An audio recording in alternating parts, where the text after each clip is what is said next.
How's it going, everybody? Welcome to the James Loud Podcast. I have a special episode today. OGs of the industry. We have Uncle Rick, Rich DeLisi, and we have Rick DeLisi. And thank you guys for coming today. Thank you for having us. I feel blessed to be here. Man, I really appreciate it. So we have a special format for our show today. It's going to be a little bit longer format. We're really diving into one of the OGs of our industry. You know, thank you for your contributions. Cannabis wouldn't be legal today without people like yourself. And I really appreciate what you've gone through and other people like yourself. So I guess let's dive back right to the beginning and tell me how you started smoking pot. I started smoking pot when I was like 13. I was a much bigger guy. You know, I was a big 13-year-old. I had a mustache and all that stuff when I was 13. So I was, you know, with all the food and generic stuff that they're feeding us today. So we had my brother-in-law had a 55 Chevy before he was my brother-in-law. And we were driving down Flatbush Avenue in Brooklyn, New York. And his name was Buddy. Buddy said to me, "Hey man, you want to smoke some weed?" I said, "Smoke some weed? What do you mean?" He said, "Yeah, the stuff, man. You get high on it." So I said, "Sure." So I was sitting in the back seat with my friend Bobby, right? And we started smoking. And it was so crazy because I closed my eyes, right? This is the first time I ever got off smoking. I closed my eyes, and I thought that they were closed for like 5 minutes. And when I opened them, we were like almost in the same spot, you know, and we were going like 60 miles an hour down Flatbush Avenue. Wow. But that was the first time I smoked pot. And then not too long after that, I started selling pot. Right. Probably before I was probably just turned 14 when I started selling it. Because we were in front of the stores where I grew up, right? In a place called Breezy Point, Rockaway Point. And this Jewish kid from the neighborhood pulls up in a Pontiac Bonneville, right? I see like all the kids run over to the car. So I said to my friend BT, Bob Tarano, I said, "Hey Bob, what's the deal with everybody running over the car?" He said, "Oh, the guy's selling pot and hash." I said, "Not in our parking lot. He's not selling no hash and weed. You know, that ain't going on here." Right. And it took us like about a week and a half. We had the guy's connection and everything down pat. And that was the end of him coming in our neighborhood anymore. Right. And we took it over, and then my family decided to move to Florida. And when they did, I was already doing my thing, craziness. I said, "Yeah, man, I'll help you guys. You know, I'll help the family move." I helped the family move, and I wound up getting an apartment down there. And I realized that it was like no matter what, 1,300 miles closer to Columbia, because that was my thing, right? So one afternoon, me and my brother are driving around. I had a little Porsche. We're driving around smoking pot, right? We pull into the 7-Eleven on Sample Road in Pompano Beach. And we're walking out of the 7-Eleven, and I see there's a car trader. You know the car trader magazines? Auto trader? Sure. And I see a little house, and it says Columbia House for Sale. So I grabbed it. And I said to the guy, "Hey, man, give me a roll of quarters." I gave him a $10 bill, and he gave me a roll of quarters. I walk outside, and I light up the J again that we had. My brother says, "What are you doing?" I said, "We're going to call this guy up. This house is for sale in Columbia." My brother said, "You fucking crazy or what?" I said, "We're going to buy this house."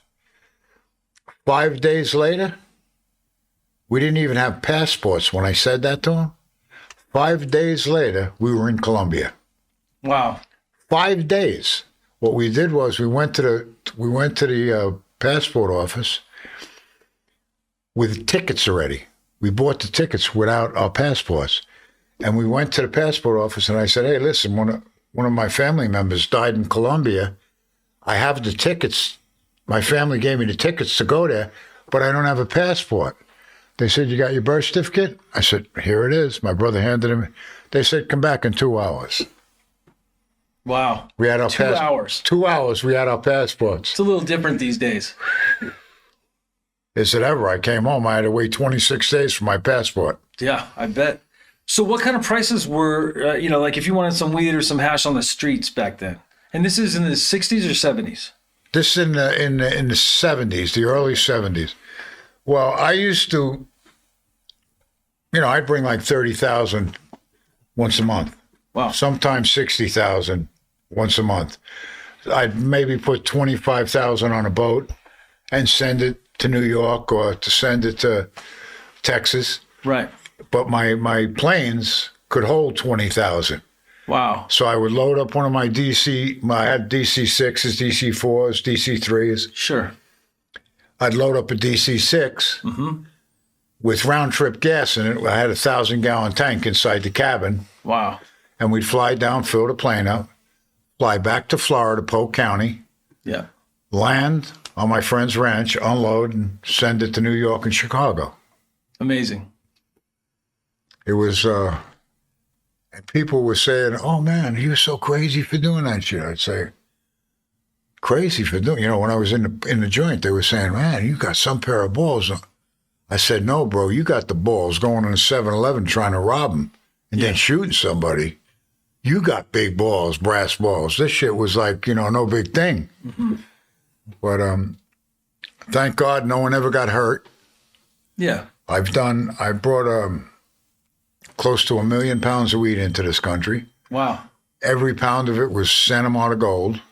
That was my thing. Very nice. And I spent a few years doing it before I got caught up in, the Florida syndrome, it's called, like, in other words, you hire Florida people. Yeah. As soon as something goes wrong, they're talking to the police. And that's what happened with me. I never actually got busted. Not this time or the time before. They actually ratted me out and they indicted me both times. Wow. So tell us a little bit about what happened with that. Go into detail. You said 37 years. I did 32 calendars straight. Wow. I did a little bid the first time, same type of deal, Right. But I think they were really aggravated with me because what they did was they gave me the first time they gave me 7 5-year sentences running wild. Wow. So there was a lot of time. I had to knock a 5-year off every time to get to the last 5 to 7. So it was like 35, right? So I knew it was an illegal sentence. Right. When they gave it to me, right? So I said to my lawyer, I said, hey, man, what's the deal? He said, man, don't say a word. Let's just let them process everything. So they processed everything. They sent us away to prison. I called my lawyer when I got there. He said, oh, no problem. I got a thing set up for you for a rehearing. We went back. They gave me 5 years. So I had to do 3, 6, 9 on a 5.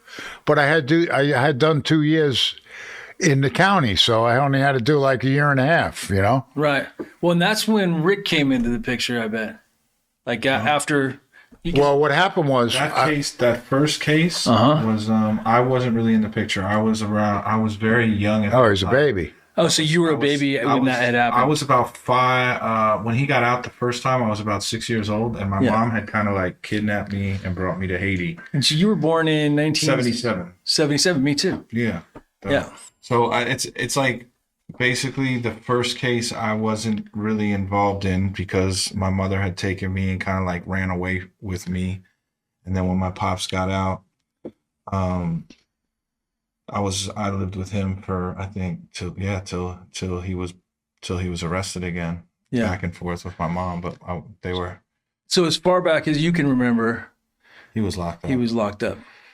Right, because we met him for about 5 years of my life. Yeah. And now this 2 years now, so about 7 years in total. Man, he started trying to get me out over 20 years ago. Yeah, so that's actually how I heard about you originally, because we met in Amsterdam, I think in 2012. Yeah. Originally, we hung out, went out to dinner, and you told me the story, and you told me your dad's going to be free one of these days, sooner than later. Yeah. And look at this. I'm sitting in your place today. Isn't that something? Pretty amazing. Yeah. And I got my own product. Yeah. That's the wildest thing. Totally. Well, so let's go. I'm sure you have some really good stories of smuggling and other things. Like, was there anything that went wrong where you guys saved the day, or you pulled out of it, where you almost got hit? Well, there was times, when we were coming back with boats and we ran into like hurricanes and stuff. And yeah. So what kind of boats did you guys sunk. use? You guys use like speedboats? No. We used North Sea trawlers and stuff, Right. big. Oh, big. Yeah, big stuff. Big, you can put 30, 40,000 pounds inside of it and drive from Columbia to New York nonstop. Yeah. And, I was so crazy. Here's how nuts I was. From the beginning, I wanted to bring a load into New York, right into where I grew up. Mm-hmm. People were saying, "You're crazy. We're right in Florida." Blah blah blah. I said, "Hey, man, I want to bring a load from Columbia to Brooklyn, where I grew up. I want to go right into the bay where I used to swim." Right. And sure enough, I did it. Wow. I did it. And me and my brother Ted, he was my partner on the deal, right? We bought a sports fishing boat, just to track. We put all the radio equipment in there to track the big boat. Yeah. The 60-footer, 65-foot, whatever it was, the Maria or the Bantry. I had a ship once. I actually almost brought 60,000 pounds just before I got busted. I was getting ready to load 60,000 pounds of tie stick on my tanker, which was called the Bantry Bay, which we took the tanks that used to be fuel tanks, we cleaned them all out and washed out the tanks, and that's where the weed was going, but I got popped. Yeah. And we were going to deliver that to Oregon. Wow. We had it all set up. I had the boat never left Singapore. Yeah. We brought it to Singapore to have some work done to it, and then we were going to Thailand with it, and it never got to Thailand. But we had all the weed. The weed was all sitting somewhere. There. Yeah, sitting somewhere over there. Yep. And we wound up, man, it was such a bad deal not coming with that. I had like 15,000 pounds of Buddha sticks. I don't know if you remember them. They were the real fat ones like that. Yeah. About that long. And then the other one's a regular tie stick. Tie stick with the red or the... Oh, yeah. It had the bamboo wrapped around the bamboo stick. Yeah. Really cool. I've seen them. Yeah, I've never seen them fresh. I've only seen them really old. My friend pulled one out of a safe maybe 10 years ago. My business partner had one. Well, they got them. They're back again now. Thailand's legal, so all that stuff's happening again. Have you been to Thailand? Have I been there? Yeah, recently? No, not so. You got to remember, I'm only out 2 years. Well, it sounds like a good place to visit. Oh, I'm going to Thailand. Yeah. There's no doubt in my mind. He's going there with me. Yeah. If his wife will let him go. If his wife will let him go, yeah. She's going to come with. Yeah, she'll come with us probably, right? Yeah. Nice. You got to bring the brand. Yep. That's the whole. Idea. Expanding internationally. And we did such wonderful things this trip. Yeah. I think this thing's going to finally start coming together where, I can at least move out of the hood where I live. Right. I live in a wild neighborhood. The other day, there was 5 shots at like 3 o'clock in the morning in the parking lot. He found the shells. The shells that pop out of the gun when you're shooting it. And this is in Florida. This is in my parking lot where I live. Wow. Working on it. So I'm in Oakland. So I'm like, I'm desensitized to all this shit because they got people shooting guns everywhere. Yeah, it's a little hoodish, Oakland. Cops don't come. It's like it's a whole different world. You think it's if you're in Oakland, you think Oakland's the worst, but it's like there's bad places all over. Yeah. I think there's a hood. There's a hood in Portland. Yeah. Portland's a little hood now, and and I got these. It wasn't. I got these little crazy things that happened to me in my life. The first 3 numbers of my license are 420. Really? His whole life. My whole life. Yeah. It's really weird. My address where I live is 420 Street. All right. My license plate says POW 420 on it. Wow. Unintentional. Yeah, that was intentional. I was like, last one was intentional. That was the house we got. It was an accident. Because you got lucky. Like when I get the hotel room, it's 420. Yeah. When you come to your hotel room, it's 710 or 420. Right. Yeah, I love that. It's weird. That happens to me. Right. I'll book into a hotel, and the room number will be 420. Yeah. How did you get busted the first time? Because you want were to go into talking about details. I had a Volkswagen repair shop. Me and my father and my two brothers. Right. Big time Volkswagen repair shop. The biggest one in South Florida. Yeah. It was a square city block in South Florida that we repaired Volkswagens, all bugs and buses, right? So this wife and husband used to come in. She had a Volkswagen Bug and he had a bus. So he says to me, "Hey, man, you smoke pot?" I said, "Yeah, I smoke pot." I said, "What, you want to smoke something good?" And I got to know this guy, right? Well, he was planning on going to Jamaica. Yeah. And he had swindled someone out of a real trick trawler.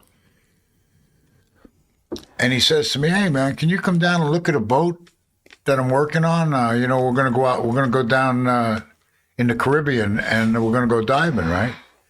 So he says, maybe he's not telling me what he's really doing yet. Of course. So I go down there and look at the boat, and I'm looking at the boat, and I'm saying, "Oh, man, I want this thing for myself.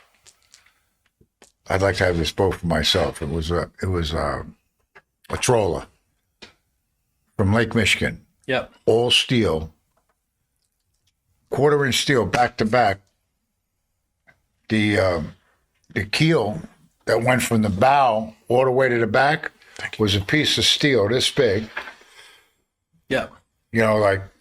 Like that, the length of the boat, right? Mm-hmm.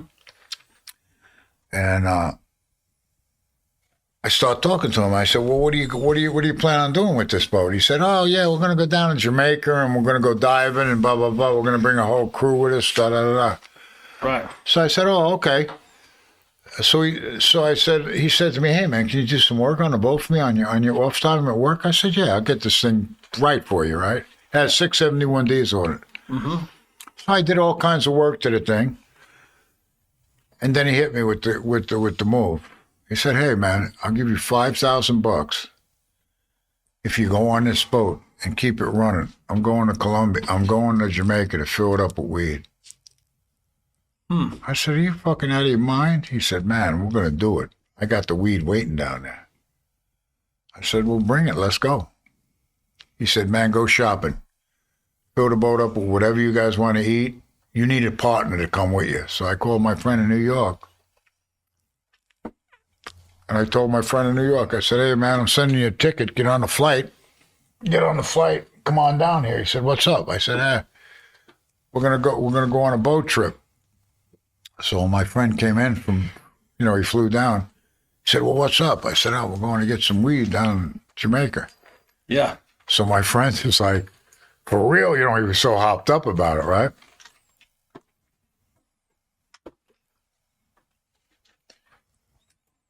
He wound up coming down, seeing the boat. He was like really excited, right?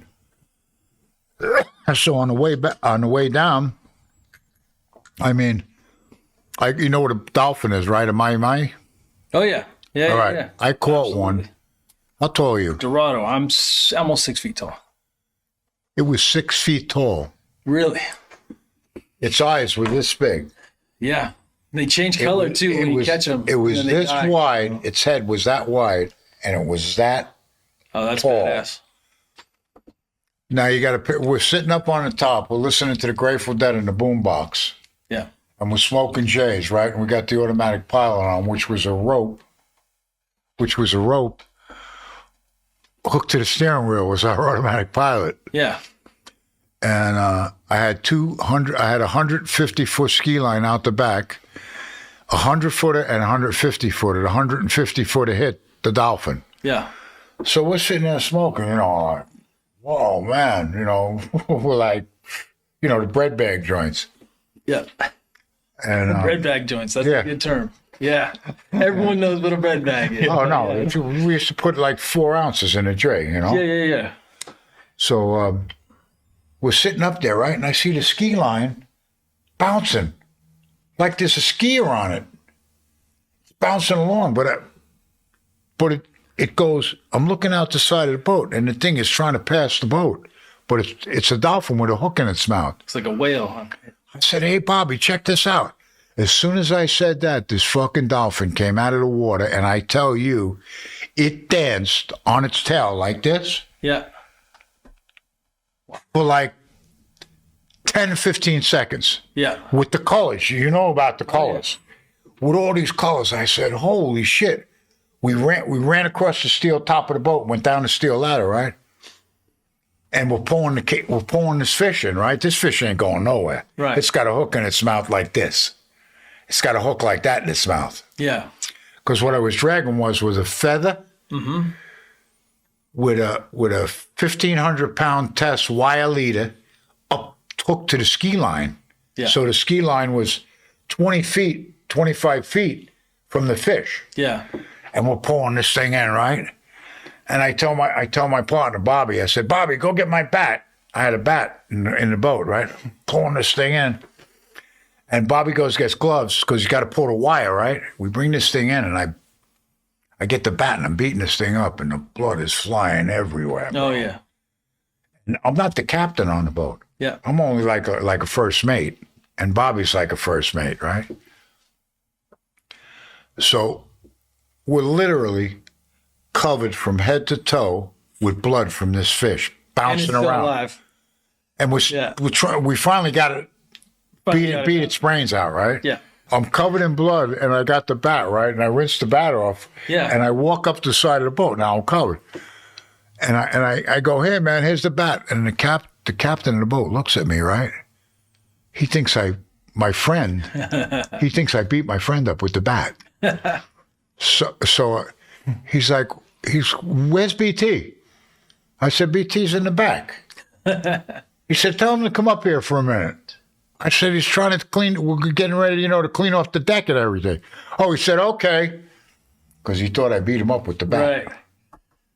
And, it was so crazy. And then on the way back, we ran into this crazy, crazy February storm. I'm talking 30, 40-foot seas, and we're in there with the boat overloaded and da-da-da-da. Make a long story short, we wound up I'm laying in the bunk, and we're in these 30-foot seas. Yeah. Like the perfect storm type shit. Right. And I mean, it's crazy. Where all you see is up or down. Yeah, I'm laying in the bunk, and I got 2 seatbelts across me. I'm laying in the bottom bunk, and my friend BT's in the top bunk, and the captain and the other guy are taking care of the boat, right? Yeah. Well, I hear some kind of freaky noise, right? So I unclip my seatbelt that's holding me in the bunk. Yeah. And I put my feet on the floor. The water's up to my knees. Shit. Inside the cabin, up to my knees. Wow. There's no way we're going to survive if this boat sinks. Right. Is this just from water coming over? Broke the 2 front windshields out of the boat. A wave came over the top. We went down, went underneath the wave, and then when it popped back up, another wave hit it and knocked out both windows. They were about this big. Right. That was it. So we had to think real fast. We turned the boat around. I tore up the carpet. I got this marine plywood off the floor. Yeah. We had to unbolt it. And we're doing this in 30-foot seas. You got to... Totally. And then I got to cut this stuff with a jigsaw. And then someone's got to go outside with a rope around them and put it up against the windows and drill holes. We had to do all this in this terrible storm. And what's just unbelievable? I just said, God, get me home. Yeah. Just get me home this one time. I'll never do this again. Make a long story short, I lied to God. It wasn't your last time. No, it wasn't. Because I thought I always thought it was a righteous thing I was doing. Agreed. I never felt that it was like an unrighteous thing to smuggle. There was a few times when I was down in Colombia, and, I was picking up like 30,000 pounds with the airplane. Yep. And it'd be some of the Colombians, like the Goombas, and they'd have like, I don't know, 1,500, 2,000 pounds of cocaine there. And they tell me, yeah, just take it to America and we'll give you X amount of dollars. I said, man, I don't take that. I don't mess with that shit. That shit kills people. Right. I said, in my wildest dream, you couldn't get me to do that if I was broke on my ass. But he'd trade him and get a brick for himself and go party. But I said, listen. Yeah, I heard so many stories of him partying. Oh, but listen, I'd say to him, hey, well, I'll take one key. They say, you take one key. Crazy, I said, no, I want one key, for me and my guys when I get home. And I'd buy a key off them and give them like 2,000. Yeah. When I could have got it for like 800, a key of coke. Yeah. In Colombia. Okay, so that was the Maria deal. So we're coming back. The windows get stowed in. It takes us a bunch of hours to get everything squared away, and we're back on our course. Yeah. So you got the pump going, getting the water out of the boat. Oh, man, forget about it. The boat is... Luckily, it didn't sink because it had a sealed-up engine room. Yeah. We get all the water pumped out. We go over this reef in the Bahamas, and we cut a hole through the reef to go into this little lagoon around the back of the reef. We sat there for 3 days with the boat going up and down 8, 9 feet at a time. Yeah. With the anchor out. We lost all our food, except I had some fish in the freezer. And that's what we survived on. And here's the wildest part. When we were leaving Jamaica, I had met this Rasta guy down there, which was looking out for us on the heavy-duty Chinese smoke down there. The Chinese people down there grow the best smoke. So he made sure that I had the best smoke, right? He had the dreadlocks, for real. Hanging off dead hair, like for 10 years. He had it way down his back. And when I'm leaving, he's helping him load the boat, but he comes back after we got all the weed on the boat, and he says to me, he's waving to me, and I said, hey, what's up? He said, man, I just brought you some food and stuff. He brought me pineapples, mangoes, wow. What are they called? Guava. Guava, yep. All the stuff, right? And none of it was really ripe. So I had 2 holes in the back that had propane tanks in it. I only had one propane tank aboard, one of them big ones, Yeah. And the other hole was empty. There wasn't a tank in it. So I opened it up and I put that stuff in there. And when I closed it, the string that was on it, I tied off so it wouldn't lay in the bottom. Yeah. And that's what fed us for them 3 or 4 days. That and the fish that we had. Nice. And then we took the wooden windows down and we drove right into Lighthouse Point with the boat. Like we were fishing guys and we were coming home from fishing. And some of the weed got wet. The weed that was in the in the master bedroom, underneath the bed, had got wet. It was like 300 pounds, right? So after we're all done, what happened was during the deal, the captain backed out of the deal. Huh. He wanted to get off the boat. I said, man, take the dinghy and go do what you got to do. I said, I ain't getting in no Boston whaler and it's 30-foot seas. You got to be fucking crazy. Right. So he said, well, you take over this deal then. So me and BT took over. Because when I got on the boat, I said to Bobby, he's a master carpenter, a master artist. I said, Bobby, you make sure before we leave this fucking dock, if something happens to these 2 guys on the boat, that you know how to get us home. He said, oh, no problem. He fucking took out the maps and everything, Right. Looked at everything. He said, yeah, man, I could do this in the stars. If I have to with the stars, I can come home. Wow. So I said, you sure? He said, yeah, no problem, bro. Bobby Torano's an amazing human. And that was it. So we get back, right? We unload the boat. We come in, wild deal coming in. Yeah. We had to stop because it was low tide and the draft on the boat couldn't get into the canal where we wanted to go. So we parked on the Intercoastal. At this time, my father and my brother think that I'm dead. They think the boat sunk in the ocean with me in it and my friend BT. They've been watching the weather on the news. They thought we were lost. just No, it watching ain't on. Nothing's on the news yet. Nothing. Oh wow. But my father knows because my brother had to tell him that what I was doing actually. Oh shit. So and he didn't show up on time. I didn't show. And No calls, nothing. when I got to the dock, I went right up to the phone booth. I called my father's house. I said, "Hey, Pop, what's going on?" He said, "Have you heard anything from your brother?" He thinks he's talking to my brother Chuck. Yeah. I said, "No, I haven't heard from nobody. I'm just calling you." He said, "Who is this?" I said, "It's Richard." He said, "Where the fuck are you?" I said, "I'm down on the Intercoastal. Dad, go to Abbey Road and get me a couple of steak dinners and a couple of lobster dinners and bring them down to the thing." "What, are you fucking crazy? You know, lobster dinner, steak dinner." I said, "Dad, go get the fucking steak dinners. I haven't ate in days." So he fucking went and got all the stuff, right? So he's looking to go on the boat. Meanwhile, you can go in the cabin of the boat and you don't see nothing. Yeah. You walk right inside the cabin and but the bathroom's loaded. You know, if you don't want to take a shit, you got to unload the bathroom. You know, crazy enough. If you want to shower, you got to unload the bathroom. Wow.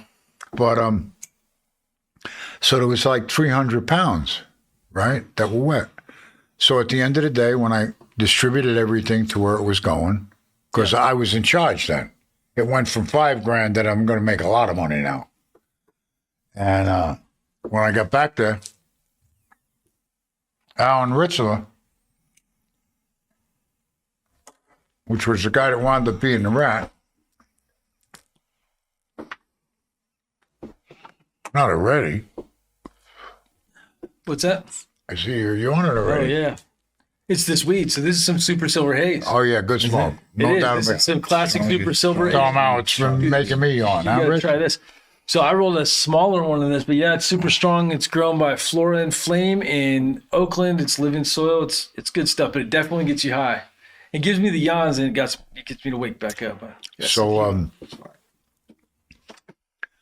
what happens is I tell this kid Alan, I said, "Alan, throw this shit in your van and take it to the dumpster Yeah, up at Winn-Dixie and throw it in the dumpster sure. on the way home." So I said, "No problem, I got you." He doesn't take it. He puts it in his car and takes it to his house. Then he goes rents a warehouse the next day. Now this kid is going to make like $100,000, and this is in 1970. Yeah, $100,000 is like $2 million. yeah. At least You know, and I'm gonna get my share. I'm gonna get like me and my friend are gonna wind up with 50 G's, 60 G's, right? Mm-hmm. So he takes.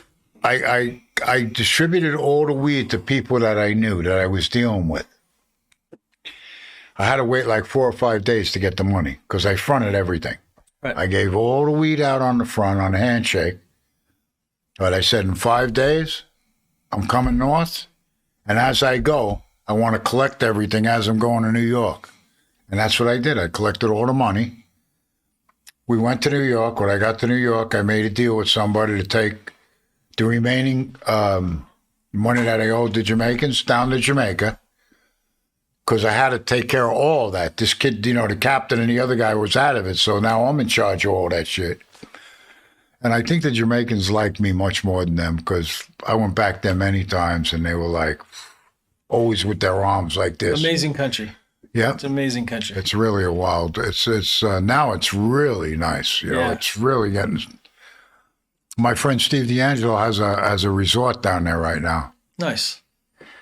Yeah, the weed is good. It's always been good. The funny thing is there's really bad weed there too. But then the good stuff, the Orange Hill, lamb's bread. It's like Once you get over over there by Negril, yeah. Oh, the lamb's bread. who grows up in I don't know if it's one dude or a group that grow over there by Negril. Yeah. But the weed went from like decent to outrageous. Holy shit. That was the Chinese people, This is right? real land race shit. And there wasn't much of that. It was like Even lamb's bread is like hard. I haven't even seen it in wasn't Jamaica. lamb's bread. I never actually seen it. I've seen it here. I've seen some hybrids of it. I definitely know the fucking musky terps. But yeah, and so when you were getting flour in Jamaica, do you remember the strains? Do they have specific strains, or was it just good weed or bad No, it weed? was just, it was either the Chinese people had it Yeah. Or the Jamaicans had it. But the Chinese grew superb weed. Any of the Chinese smoke that you got was just like this stuff, like the stuff we used to. I just want to come back to one thing. So just the reason why you got busted the first time. I'm going to run by that in a minute. The weed was wet? The weed was wet. So the weed was wet. So he took it to a warehouse. Meanwhile, I'm doing my thing to get him the rest of his money, right? And I don't know what's going on with I didn't know that he had the weed in a warehouse, right? Yeah. So I start making my moves, and I'm going to New York. I'm going to go to New York, buy a van, customize it, and go to California and buy a house. Right. On the West Coast. Nice. So we're making our move going, and I get to New York. I buy a Ford van, like a 2-year-old van, and my friend's a master carpenter. He tricks it out inside. TV, the whole deal, bunk, really tricked out. Nice. Lights and everything back there. And we drive. He buys a common gear while we're in Florida off my family, almost a brand new common gear. And now we're going to both drive out to California. I got my friend Joe in the truck with me, or my friend Bobby. So there's going to be 4 of us in 2 cars. We drive out to the coast. A lot of stuff happened on the way out there. Like, we stopped in Vegas, and I had I don't know, I think I blew like 20. How much was it? 18,000 I blew in the casino. Yeah. And I went up to get another 5,000. And my friend that was with me said, "Man, don't touch that money, bro. Bobby will fucking choke you in the morning." I said, "Fucking give me that money." I fucking took the money and went back down. I won like 35, 40,000. Right. Nice. Yeah, it was pretty cool. And Bobby never even found out about that. Right. So we get to California, and we're buying a house right on the Pacific coast. It's got a electric thing that goes down to the beach. It's called the Steps. I don't know if you know about that place by the San Diego. No. It's called the Steps. All the surfers surf out there. Nice. So we're buying the second house from the Steps.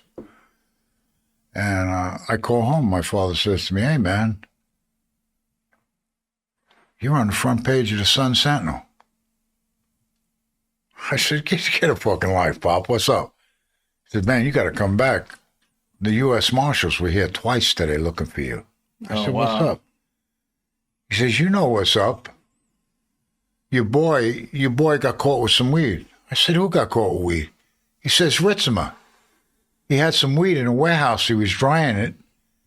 And the people, the carpenters that had the warehouse next to it, couldn't stand the smell, so they called the police." Oh, God.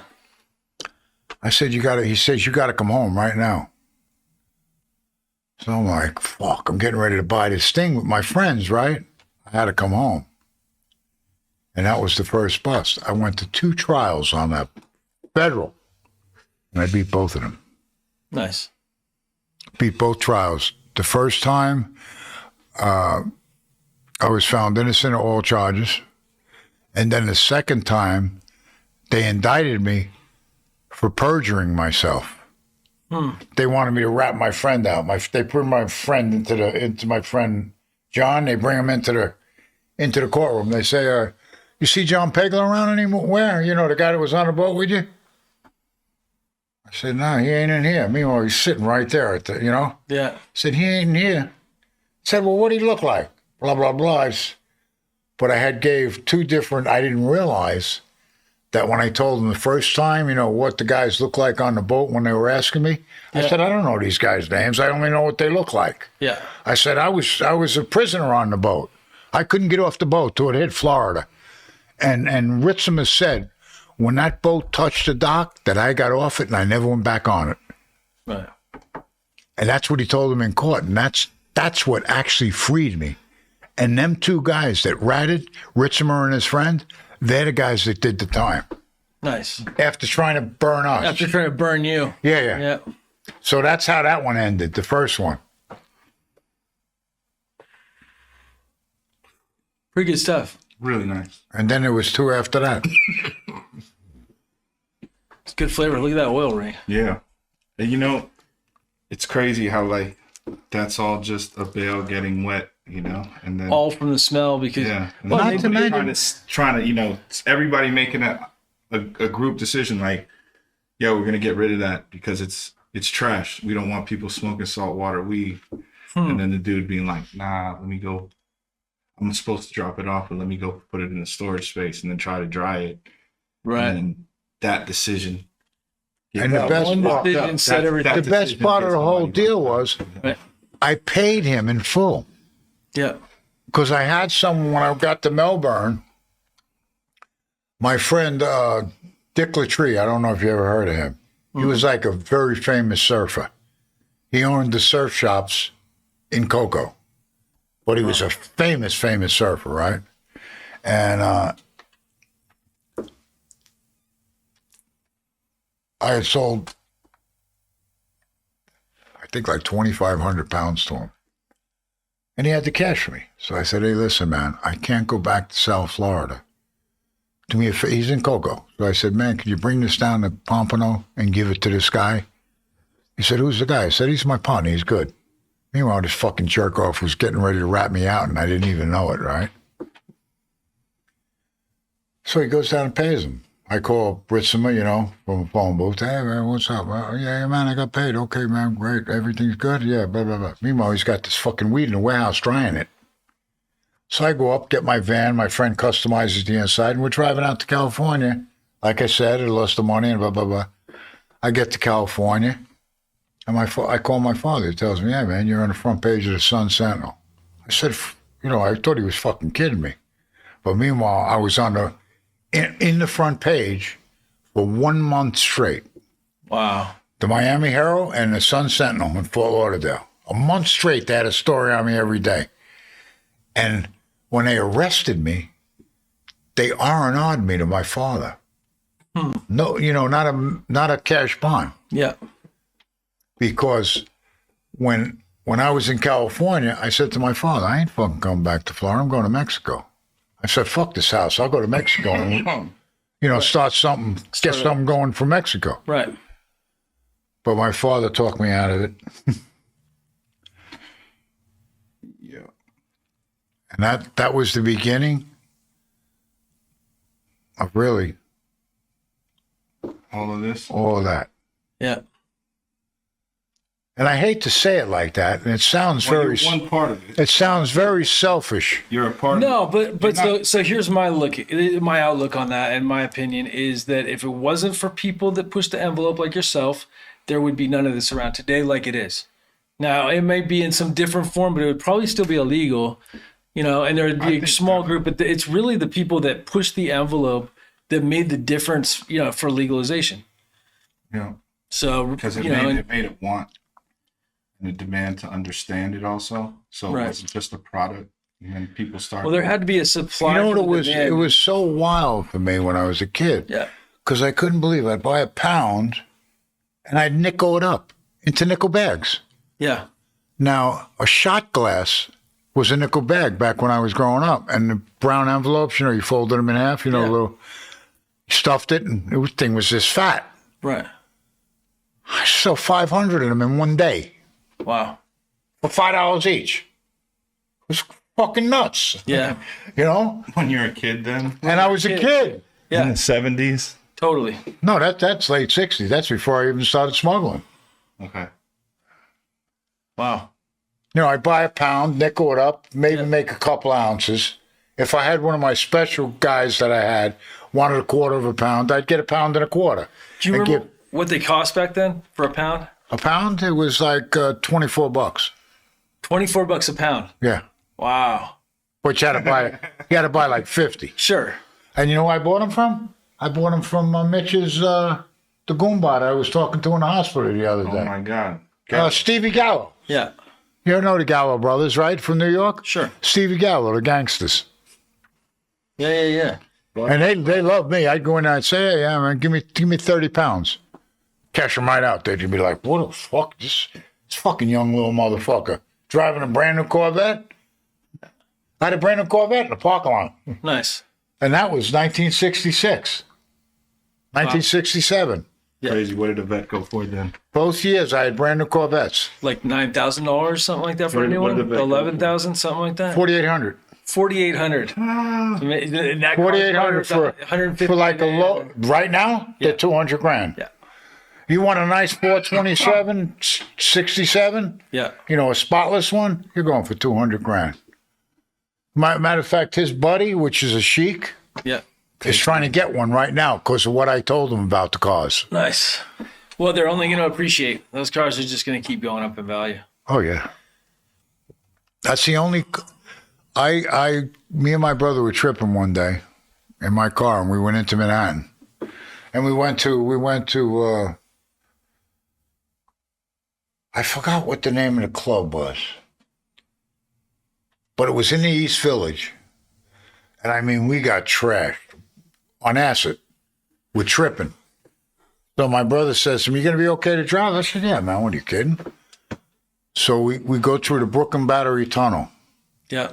I'm going 130 miles an hour through the Brooklyn Battery Tunnel on acid with side pipes. You know what side pipes are? It's the side pipes on the vet. Yeah. You know what it sounds like when you're going that fast in a tunnel? But it sounds pretty awesome on acid. Whoa. We get through the tunnel, and I go through the toll booth. I go through the toll booth at like 80 miles an hour. Wow. You know, because I knew they were going to come after me. Right.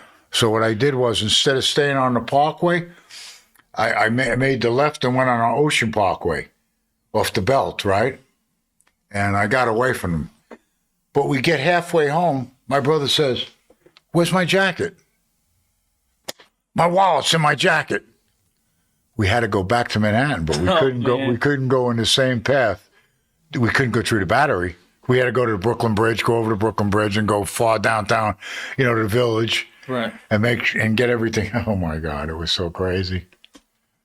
So speaking of acid, so you have you used to be, or probably are still, a big fan of the Grateful Dead, and you knew Mickey Hart. Mickey Hart? Yeah. Oh, me and Mickey were tight. Nice. I'm trying to get with him while I'm out here right now. Yeah. He's the one. He made me 1,000 T-shirts. I don't think the T-shirts ever got made. Yeah, they got made. I know there was like 500 of them in boxes. Okay. He made these special T-shirts for my release. He was part of a. But he was part of a deal with someone else, and they did something, and he said he couldn't do it. But yeah, I'd love to see Mickey while I'm out here. Yeah, I got a couple friends, so that could hook up. Yeah, that could let him know I'm out here, right? For sure. And then, so Grateful Dead. What else did you listen to music-wise back then? Because those were some of the best years for music, I think. Oh my God, it was unbelievable the way that everything went down. Yeah. From when I started hanging with the Dead, I met so many rock people. Gracie Slick, Janis Joplin. I met Jimi Hendrix. I used to smoke joints with Jimi Hendrix in Steve Paul's scene. We used to go downstairs in Steve Paul's scene in Manhattan and smoke joints together. I'm talking about smoking a joint with Jimi Hendrix, Yeah, really cool. And wherever the dude went, I was welcome there, I met Santana there. I met so many people there. And I used to hang around in this place called Ondine's. I don't know if you ever hear of it. Mm-mm. This was like the club right next to the 59th Street Bridge that it was like this little club. My friend was a doorman, or I could have never, ever, ever got in the place. It's this little teeny club, but it's really swanky. Yeah. And all the people that are in the music business, like disc jockeys, like Murray Kay, all them guys from New York, they all go there. And they have a little teeny stage, and that's where I met Jim Morrison and the Doors, and I met Cher. Nice. My friend said, yeah, this guy's coming from California, Jim Morrison. He's supposed to be a wild guy, right? Wow. And he wound up being a wild guy. Seriously. Yeah, he did.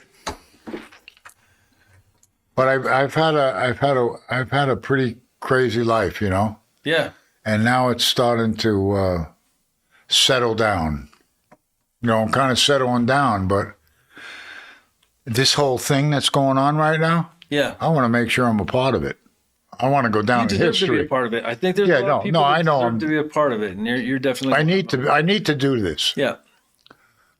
Now is the time. I mean, I feel like the people that are still here, we're looking at each other like, hey, we got this. Yes. And I mean, it's tough. It's been tough in the industry, whether you're doing cultivation or genetics or anything like that. There's more competition, but there's a lot of bullshit products on the market. I think there's definitely a place for high-end boutique products and authentic people. Yep. So I think that's a big part of it.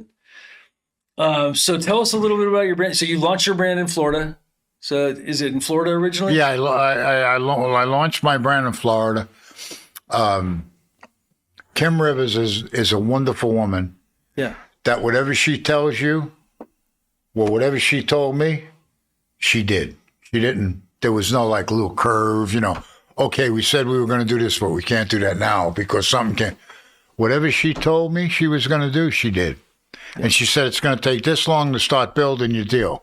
Because when me and Richie went to pick out the genetics, I'm sorry, the weed's good. So when we went to pick out the stuff, right? Yeah. They only had a small amount of what we wanted, but that's what we wanted. So we had to wait a while for them to get it going, get the mothers going and the babies and everything. And now they got it. It's trucking. Nice. We went up there the other day, and it's a first class operation. Yeah, it was wild how that all came about. Basically, my cousin had gone. Shout out to my cousin Kenny. Is he the one I met in Vegas? Yeah. What's up, Ken? Darby. We're here. We love you, brother. Yep. Shout out to Simply Radio and Kenny Darby. He basically went to go meet Redman. They went to. Redman invited us to a party in this mansion in Miami. Yeah, It was an event where Redman had arranged a party, and my cousin went there and met him. And Kim Rivers was there. And I had just basically asked my cousin to start, trying to help me out with my dad and the whole situation. Because in the beginning, I was just, it was like almost unreal to have my father back in my life. And then to figure out how, because I was based in Amsterdam, right? Right. So I had to figure out how to get back around him to make something happen. And my cousin has been that conduit. And He basically stepped to Kim Rivers at that party when she walked by and kind of shouted her name. And then he said, he goes, "Hey, Kim." And she looked over at him, right? And I'm standing right next to him. And he says to me, "Oh, I'd like you to meet my Uncle Richard." She looked at me. She said, "I know who your Uncle Richard is." Yeah. I reached out and shook her hand. When I shook her hand, and I'm not lying to you, you know how when you shake someone's hands and you click with them? Yeah. There was a click there. And I knew she was for real. And we had said, Ken had said to her, "However you can help us out." She goes, "Oh, I can't mess with you guys. You guys are with Berner." I said, "We're not with Berner. I wouldn't be stepping to you if I was with Berner." I said, "I want to do something with you." She said, "Pre-rolls for starters." And now we got pre-rolls. We got live rosin. We got buds. Flour. Mm-hmm. And we're going to have gummies there shortly with just True Leaf in Florida. Wow. Now, out here on the West Coast, we're looking to hook up with people like you. Nice. Excellent. Yeah, I think you guys are doing. And how many dispensaries are you guys in? I think there's 124 shops. There's 123 in Florida. Yeah, and I think there's more. There's I think there's 30 in Maryland. Acquired. No, but 20 in Maryland or something. Just Florida is the only place we're operating. 21 and 121 in Florida. Yeah. I've been to 85 of them already. Wow. I go there and meet the people, take pictures with them. Do the meet and greet, and I send it to Tallahassee. Yeah. My stuff does not stay on the shelf in Florida. I set all new records for True Leaf. It's like it doesn't last more than 2 days. Right. But that now that it's changed, as soon as it runs out, they fill it back up again. Well, so my feeling on rec, and one of the problems with all this rec cannabis is that a lot of it's not fresh. If you get fresh product, it's a lot better. If it moves, if the companies are moving their product, but if you're getting it, even 6-8 weeks after harvest, sometimes some of these brands, the flower tastes like shit. Even though the genetics were good, it might have even been grown correctly. But yeah, I think that's what one was of the it problems. hitting at? The flowers were hitting at what, 28 or something? I don't know. Or 29. 28 or 29, yeah. And then the pre-rolls were 24.9. Yeah. I love the pre-rolls. Yeah. He gets on me because I buy them. When I go there, I buy them. They charge me like $5 a piece. It's not roll, Right. Yeah. Totally. But when I'm with him, I don't buy them because I mean, I buy pre-rolls from dispensaries just so I could try out the flower. Some of the stuff. They have pretty good pre-rolls. Pre-rolls. They got pretty good ones out there now. In Washington and California and Colorado, I feel like are doing a pretty good job with quality of flower. I think it's, I think the market's a lot more stable in like Washington, Seattle area. That market's really stable. I mean, they went through their second recession, but yeah, it's interesting up there. So I work up there as well. Okay, cool. Yeah. Pre-rolls is wild because, you can give a person like a more, I guess, valuable product from their aspect, What do you guys think of the pre-rolls that are infused with either diamonds or rosin, hash holes? If it works, if there's a market for it, I support it. Like a lot of the hash holes, I know it's a niche market. It makes a lot of sense, Right. Some of the infused stuff can be kind of nasty to me, tacky, Yeah, or they use subpar products. Yeah, I like it to be like some sort of quality kept to it. Yeah. But most of the stuff that I see is like weird keef and but I have tasted a lot of good ones. I was just shout out to CGO Lifestyle. I was just smoking his pre-rolls and they were insane, like crazy donuts, just crazy flavors and rosin that really pairs well with the flower. I think there's a big market for like good pre-rolls also, Yeah. I see it too a lot. Yeah, you roll good joints, so like, but it's hard to find pre-rolls that are on that level. There's a guy that was on the show a while back, that professional joint roller at Instagram. That guy rolls amazing bombers. I mean, I learned how to roll from him. Like, I learned a new way to roll from him that I think is really cool. Oh, he's this guy yesterday we met? Yeah, CG. You can go to his class. Cost $1,000 To learn how to roll a joint. to learn how to roll. I think it's like I think he was joking when he said that. I don't think he was joking about the name? that. I don't think it's done yet. This guy rolled a J. Yeah. We were talking about it. Yeah. Do I have one in my jacket? I think I got one in my jacket. Huh. Nice. Yeah, amazing.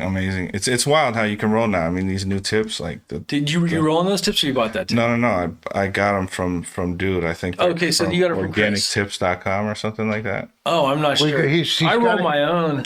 Like that's like. See, this has got a piece of wood around it. It's like that's wood. Got wood, not like. This is the same thing. Yeah. Oh, it's got wood. a tip in the middle. It is wood, yeah.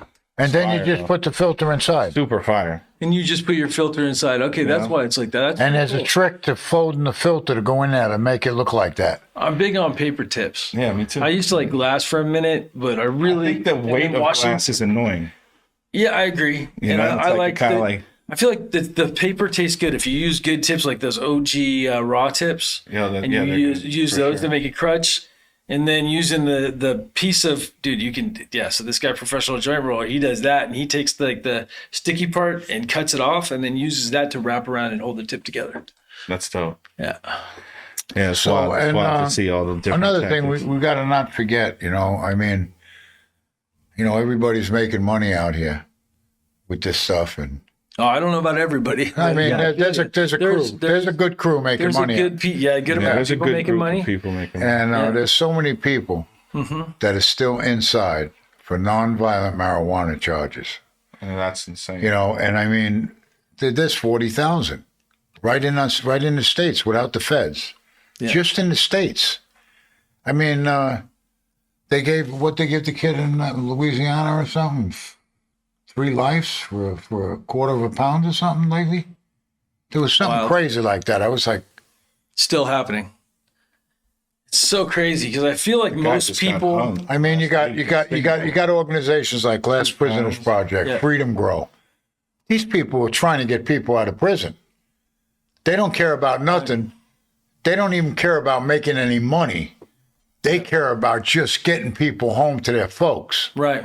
You know, where they can spend time with their children or their mother and their father. You know, I got, you know, 32 years that I did. I lost my mom, my dad. I lost a couple of children. Yeah. You know, it's not cool. It's and I can't go back and say to somebody, well, you had me locked up for something that's legal now. Yeah. I want get back. Right. In Florida, they entrapped me into the deal, but they don't have entrapment law in Florida. Wow. If it would have happened in New York, I would have been found innocent. Right. Because a cop can't set you up. Yeah. And that's what they did. Yeah, it's wild. So yeah, and it, you know people being this guy Jim White and Shelley White. Yep. They owned this place called the Naked Lady Ranch. All right. You know, he was one of my pilots. He wound up setting me up and putting me away on this last deal. Wow. So the last deal was with planes. The last deal was a plane deal. Yeah, do you want to go into that and that whole experience before you got in trouble and kind of what you were doing? I told him I don't want to do nothing. Yeah. I said, just get me the money on me. When I was in prison, he stole one of my executive aircrafts and crashed it. The only reason the guy was breathing and talking to me on the telephone that day is because my cousin climbed back up into the wreckage of the plane, unhooked his seatbelt, and dropped this guy out of the plane. When he dropped him, the guy, when he dropped him out of the plane, it was like because they were on top of banana roaches when the plane crashed. Oh, wow. You know, it came apart, wings, all, you know, the whole deal, weed all over the place. That side of the plane got bad. This side got ripped off, so my cousin got a cut on his knee. That was it. He unhooked and dropped out of the plane because he thought it was going to go up in flames. Wow.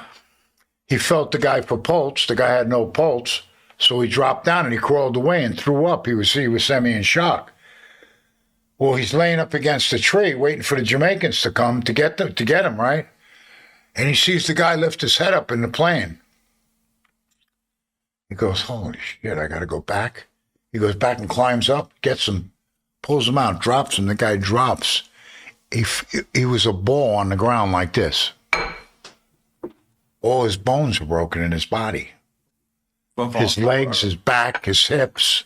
Fallen so far. No, from the plane crushing him.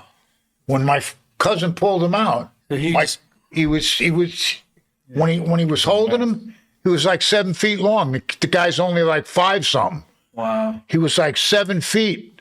And then when he dropped him, he was this high on the ground. Sad. Compound fractures and oh man, it was crazy. It's rough. And this guy is the guy that set me up. Wow. My cousin saved his life. Crazy. For money. For money. Fucked up. Why are you doing it, man? Right. People don't. It's just. It blows me away, man. It blows me away, to see a guy fucking get caught doing something, snitching out something that from way back, It's just. I mean, I see so many people fall for things that they did 10 years ago. Because they did it with somebody, they got in trouble. Oh, we did this. Oh, this guy, one down on the weekend, we brought in like 35 keys of coke. Yeah. Who was the guy? He was the kingpin? Yeah. I just worked for him. And then they go get the guy. Years later, in Florida. Crazy. Yeah. And they get away with it. They put the guy away for life. Yeah, that's nuts. Florida had a lot of smuggling going on. I mean, they're so corrupt. Now they all want in on it. Now all the Congress members up there in Tallahassee, they're all trying to get their hands on stores and farms, and they all want to grow weed now. Right. For the shit that they gave me 98 years for, they want to grow now and make money off of it. Right. So, yeah. So what do you think of the California scene? I love it. We might even get a place in San Francisco. You should.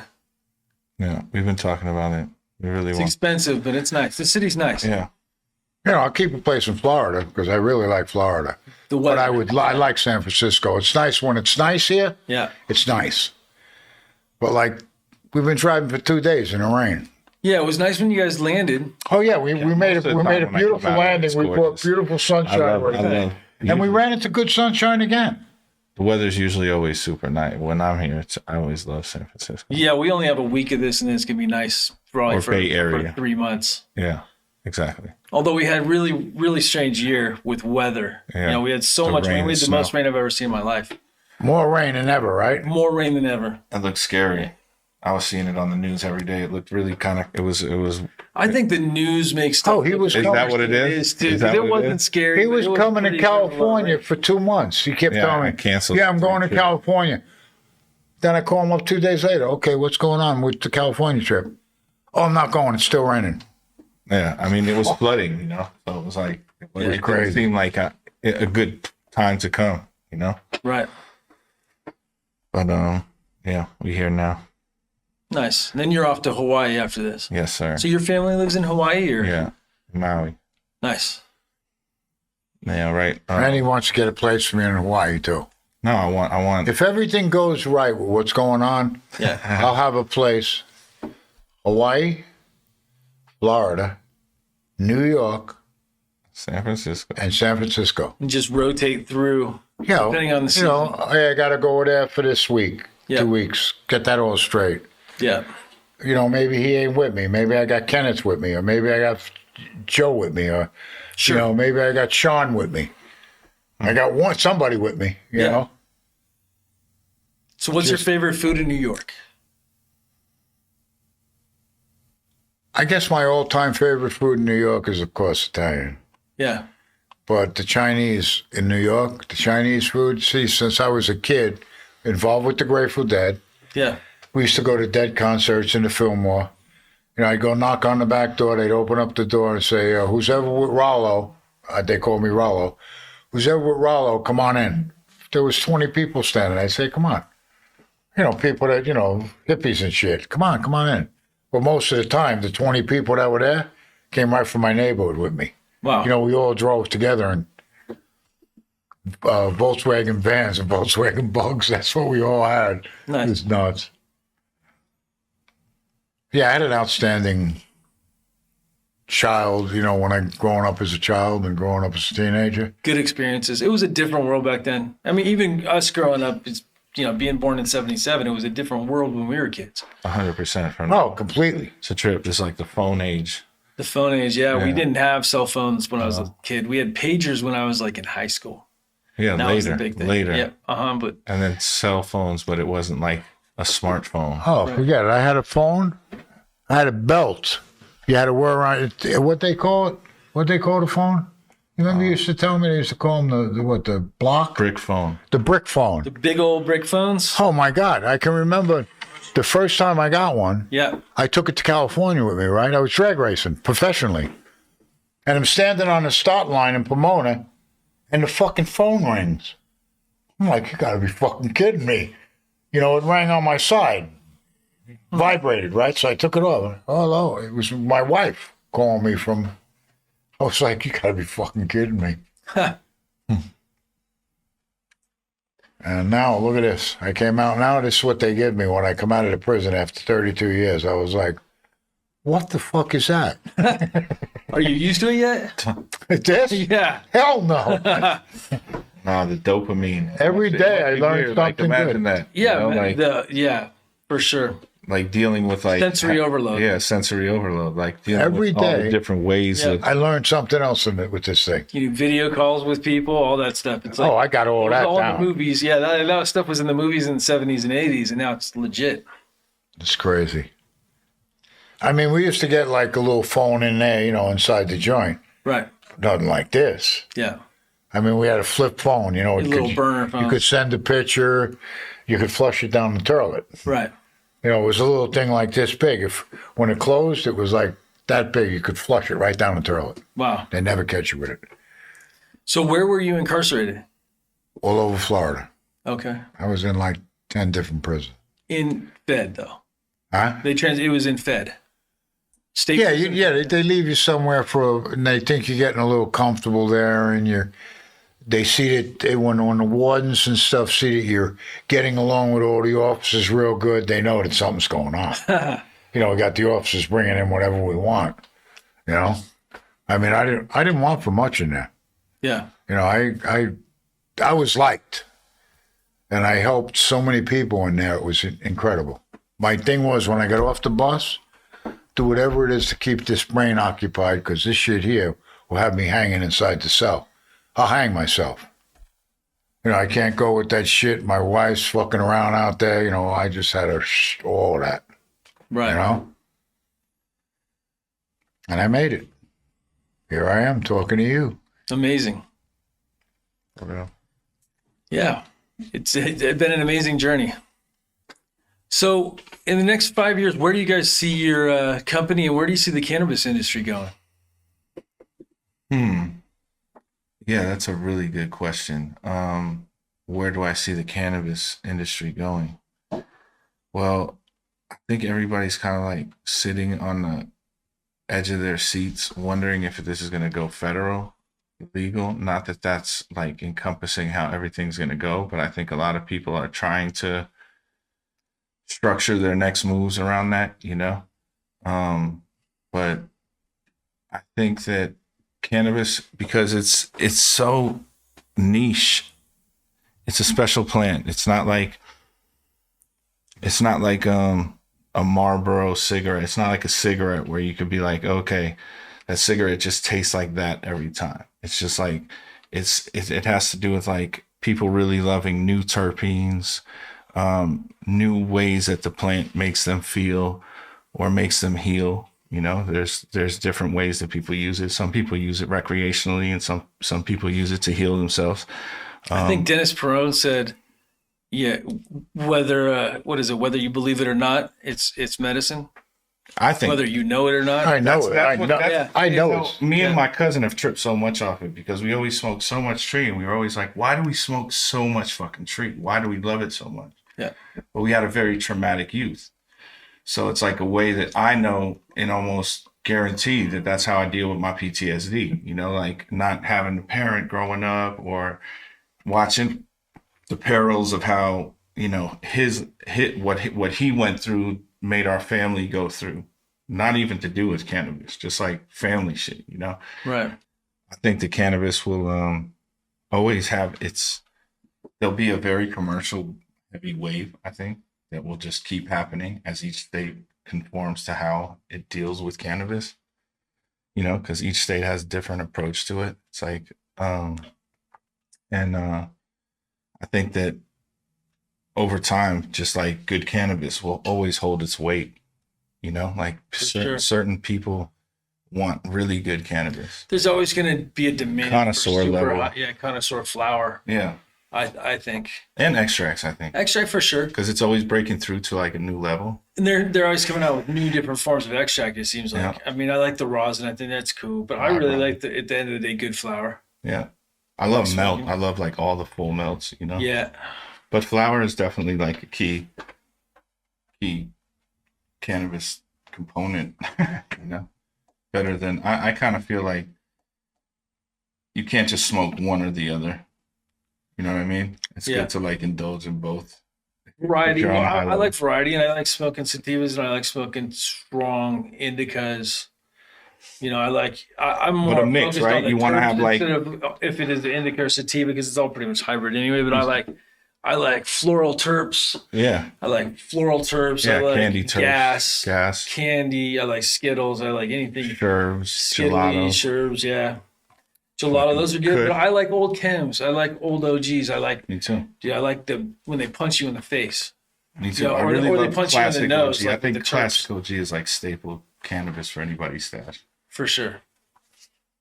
And like that Super Silver was good. It definitely got me high. Like the first hit I took, I felt like right off, bow. Right off. I smoked so much of it in Amsterdam. So what do you like to smoke? What are your type of indica? Indica? So, do you have any particular strains? You guys sell some strains. You guys want to talk about any strains you guys sell flower-wise? We got Flamingo Kush on the market in Florida.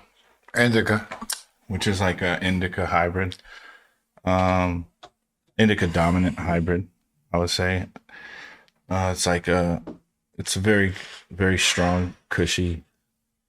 Is it like an OG? Yeah, it is. It's a cross of it's a Cushman's Pheno. Nice. So I think they popped something like 25 different seeds, and then we chose 18. Number 18. Yeah. So out of that batch. Yeah. And then, the way Florida goes, you have to rename things, so it becomes a whole, with the Department of Health, you have to give it a name. You want to explain that? Because I'm not even familiar. Well, I just know that we had to choose a name, and it had to be approved by the Department of Health. Oh, wow. And it was like the first name was not approved, and then it came back to us on the second round. And yeah, we were going with an alligator gator thing, and they wouldn't approve it. Because of animal. Probably because of the college and all that stuff. Right. Who knows? Interesting. Yeah. So what state has the best weed, in your opinion? I mean, I say California. Hands down. But there's some things growing, I'm sure, I'm sure there's like little small batch shit going in all types of states where there's just. Oh yeah, every state has super fire. A guy showed me something today that he grew in his spare bedroom. Yeah. You see that stuff? Yeah, that was crazy. And he showed me the whole setup. He said, "Here's my bedroom." Showed me a light system, and I was like, "It was incredible weed." Yeah, but I mean, that's and he's looking to give me some weed. And I'm like, "Fucking bro, you're making a little bedroom. I guess he's got the bedroom, and he's got his wife and kids, and the rest of the house. You know what I mean?" Right. I said, "Fuck, you only got that little bit. No, I don't need none. I'm good." That's what I told him. Yeah. But it was very pretty purple and red with the orange. I was like, what the fuck? Do you remember purple weed back in the day? Or was there a bunch of purple? Or yeah, there was some purple around. It's gone in and out of favor for the last... You know what it was? I can remember seeing some weed in the 80s, late 70s, that the bottom of the leaf was purple. Yeah, from temperature. Sure. And the top of the leaf was green. Yep. Or reddish. Stress too. And then when it would start to bud, it'd be like the purple, embedded in it, with the crystal, and then the little bit of red and the orange. Yeah. And then it's like, yeah. So, and then Colombia, was that where your favorite flower came from? That was my favorite flower, Colombian Gold. Strong. Up to today, I wish I could get it. Super strong. I'm trying now. We met someone today that might know someone that has some Colombian seeds. I have some Colombian hybrid seeds that I would like to give you. Okay. So you guys can pop those and hopefully find something cool. So, and they're the biggest seeds I have. I think they're crazy. Yeah, they're like my seeds and my gold were giant. Yeah. They were like little peas. Right. That's exactly what they look like. It's pretty wild how big they are. Yeah. So they're like 3 times bigger than some of the seeds. And the birds loved them. I bet. The birds were like, and my bird feeder, they loved them. Yeah. And protein. So, yeah. Well, this has been a wonderful deal. Yeah, I really appreciate you guys coming on the show. This has been fun. Me too. Thank you very much for inviting me. And we thank you for having us. Honored. Yeah, I love being able to tell stories for the world to freaking hear, because I feel like some of these people like yourself, you guys aren't going to be around forever, so it's great to be able to tell this. A year from now, we're going to come back and do this again. That's 10 years from now, hopefully. I think that would be great. You should get your own podcast. I think you would be a great host. So we've been talking about it. Yeah. Yeah, I started with the Zoom style. So you could always start with just a Zoom style from your laptop, do it at home. And, I think... Yeah, you got it. You got good stories, and there's a lot of people I'm sure you could reconnect with and for sure. Yeah, I wanted to. It's like before when you were breaking down how did the business come about. I kind of wanted to break down to you how like probably the first time I ever had mentioned what I thought could be for my father was probably I would say 8 or 9 years ago, maybe 10 years ago now, huh? We were on a phone call and, you know, shit was just starting to become transparent that it was legalizing everywhere and kind of normalizing in a way in people's eyes. And I was like, yo, he was like, you know, is it like, he was like kind of tripping, like, are people really making money off this shit every day? Is this really happening? And I was like, yeah, it's really happening. I said, you're going to get out, you know? And I remember saying to him at that point, yo, I'll carve a lane out for you, and we'll make sure that, you know, there's a restitution kind of put forth for you so we can make sure you get something back for all the sacrifice you've gone through, you know? And it's wild that's probably how this all came about, you know? A lot of people say it's this or that, but everything starts with kind of like an idea, you know? And I really remember like tripping, even like after meeting you and seeing Spanibus and seeing the whole evolution of the cannabis industry, it just blew me away. And I knew that it was actually going to happen. That's why I started saying it to people like you at that point. I was almost confident. Yeah, it's going to happen, you know? You were confident. And I've been knocked down again after I'd said that to you. I was broken and he was broken again. There was like motions denied and all types of shit. But yeah, thanks to... we're here now. Yeah. It's pretty amazing. It is. Thanks to people... Mary Bailey and thank you to Mary Steve D'Angelo. Shout out to you. We love you guys. Kiara and Mariah, amazing people that stepped forth and helped us. I'm super thankful, you know, and I'm gonna make sure to keep it on the level so people respect it, and it's a legacy that's consistent and not no bullshit, you know. Uphold quality. Right. So if people want to contact you and find out more about your brand, where can they go? Instagram, your website? Yeah, we got an Instagram account, _Delicioso_. There's also Free DeLisi at Free DeLisi. My cousin at Simply Radio, he's also my partner in the Delicioso brand. We have a website, freedelisi.net and .com. And delicioso.com. There's numerous ways you can reach out to us, and you know, if we can help you or your family in any way with something to do with a nonviolent cannabis offense, we'd love to. So if you see this, that's what we're here for too, you know. Nice. Man. Well, thank you guys again for your time. Yeah, thank you. Really appreciate it. Thank you for having us. Appreciate you, man. We'll see you in 6 months or a year. I'm ready. I'm ready. Yeah, this has been fun. Thank you. Thank you.